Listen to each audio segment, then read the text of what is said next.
नमस्कार मित्रों, मैं अपने नए पॉडकास्ट के साथ आपके सामने उपस्थित हूँ। जैसा कि हमारे भारत देश में इस समय नवराह को मनाया जाता है, जैसे हिमाचल प्रदेश के कुल्लू शहर में लोग ढालपुर के मेला मैदान में भगवान रघुनाथ की पूजा करते हैं और उनकी भव्य शोभा यात्रा निकाली जाती है।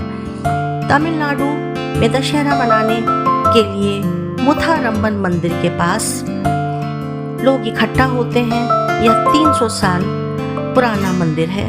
इस अवसर पर लोग विशिष्ट परिधानों और साज सज्जा के साथ तैयार होकर विशेष धुनों पर विशिष्ट नृत्य करते हैं। छत्तीसगढ़ में प्रकृति और पीठासीन कुलदेवी को प्रसन्न करने के लिए यह त्योहार बनाया जाता है। इस दिन यहाँ देवी दंतेश्वरी की प्रमुख पूजा होती है और 75 दिनों तक यह त्योहार बनाया जाता है।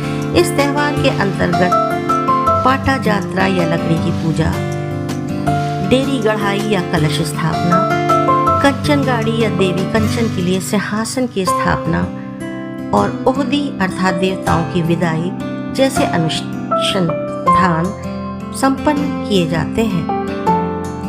दशहरे का त्योहार हमारे उत्तर प्रदेश में विभिन्न स्थानों पर रामलीला के मंचन द्वारा आयोजित किया जाता है, जिसमें श्री रामचरितमानस के प्रत्येक कांड का संवाद और संगीतमय मंचन होता है। विभिन्न कलाकार भगवान राम, लक्ष्मण और सीता जी के साथ रावण और मेघनाद जैसे पात्रों के रूप में तैयार होकर रामलीला का मंचन करते हैं।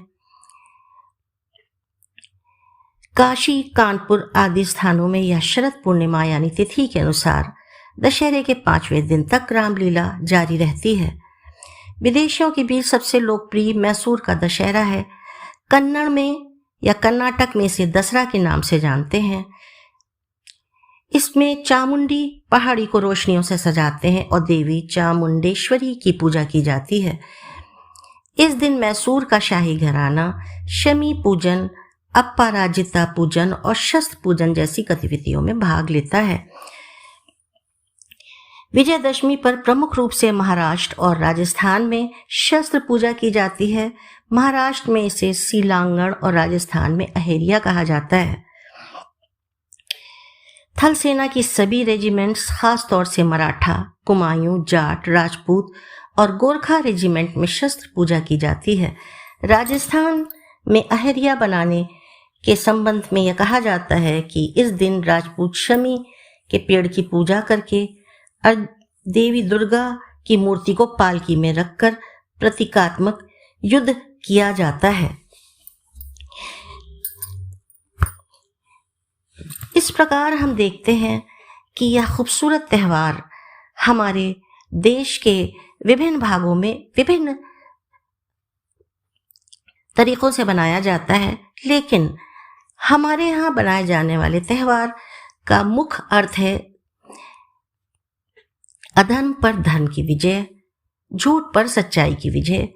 उत्तर प्रदेश में रामचंद्र जी द्वारा रावण का वध करके जो रामलीला का मंचन होता है, उसका सांकेतिक अर्थ यही है। धन्यवाद। नमस्कार मित्रों, मैं अपने नए पॉडकास्ट के साथ आपके सामने उपस्थित हूँ। जैसा कि हमारे भारत देश में इस समय नवरात्र चल रहे हैं और विजय पर्व अर्थात विजयदशमी या दशहरा की तैयारियां चल रही हैं।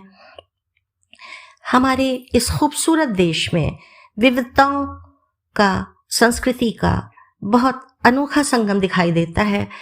देश के विभिन्न सूबों या प्रांतों में अलग अलग तरीके से इस त्योहार को मनाया जाता है। जैसे हिमाचल प्रदेश के कुल्लू शहर में लोग ढालपुर के मेला मैदान में भगवान रघुनाथ की पूजा करते हैं और उनकी भव्य शोभा यात्रा निकाली जाती है। तमिलनाडु में दशहरा मनाने के लिए मुथारम्बन मंदिर के पास लोग इकट्ठा होते हैं। यह 300 साल पुराना मंदिर है। इस अवसर पर लोग विशिष्ट परिधानों और साज सज्जा के साथ तैयार होकर विशेष धुनों पर विशिष्ट नृत्य करते हैं। छत्तीसगढ़ में प्रकृति और पीठासीन कुलदेवी को प्रसन्न करने के लिए यह त्योहार बनाया जाता है। इस दिन यहाँ देवी दंतेश्वरी की प्रमुख पूजा होती है और 75 दिनों तक यह त्यौहार बनाया जाता है।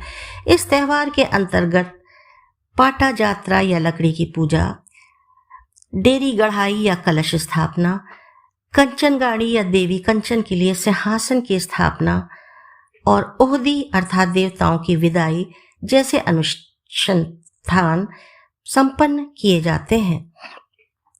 दशहरे का त्यौहार हमारे उत्तर प्रदेश में विभिन्न स्थानों पे रामलीला के मंचन द्वारा आयोजित किया जाता है, जिसमें श्री रामचरितमानस के प्रत्येक कांड का संवाद और संगीतमय मंचन होता है। विभिन्न कलाकार भगवान राम, लक्ष्मण और सीता जी के साथ रावण और मेघनाद जैसे पात्रों के रूप में तैयार होकर रामलीला का मंचन करते हैं। काशी, कानपुर आदि स्थानों में यह शरद पूर्णिमा यानी तिथि के अनुसार दशहरे के 5वें दिन तक रामलीला जारी रहती है। विदेशियों के बीच सबसे लोकप्रिय मैसूर का दशहरा है। कन्नड़ में या कर्नाटक में इसे दसरा के नाम से जानते हैं। इसमें चामुंडी पहाड़ी को रोशनियों से सजाते हैं और देवी चामुंडेश्वरी की पूजा की जाती है। इस दिन मैसूर का शाही घराना शमी पूजन, अपराजिता पूजन और शस्त्र पूजन जैसी गतिविधियों में भाग लेता है। विजयदशमी पर प्रमुख रूप से महाराष्ट्र और राजस्थान में शस्त्र पूजा की जाती है। महाराष्ट्र में इसे सीलांगण और राजस्थान में अहेरिया कहा जाता है। थल सेना की सभी रेजिमेंट्स, खासतौर से मराठा, कुमायूं, जाट, राजपूत और गोरखा रेजिमेंट में शस्त्र पूजा की जाती है। राजस्थान में अहेरिया बनाने के संबंध में यह कहा जाता है कि इस दिन राजपूत शमी के पेड़ की पूजा करके देवी दुर्गा की मूर्ति को पालकी में रखकर प्रतीकात्मक युद्ध किया जाता है। इस प्रकार हम देखते हैं कि यह खूबसूरत त्यौहार हमारे देश के विभिन्न भागों में विभिन्न